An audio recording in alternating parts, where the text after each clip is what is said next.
اینجا خونمه، البته بین خودمون بمونه، محل کارم هم هست.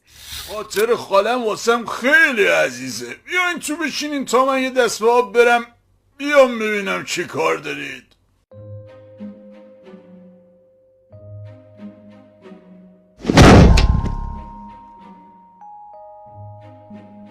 شما خوبین؟ شما گوخورین؟ ما چون اون بیرون صدای ضربه شنیدیم نگرانتون شدیم. شما غلط کردین که نگران شدین.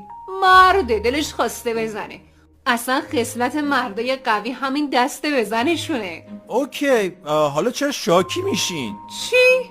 جواب منو میدی؟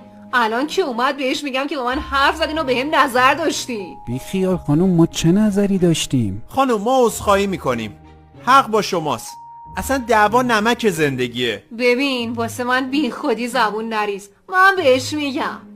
چای مایی میخورین؟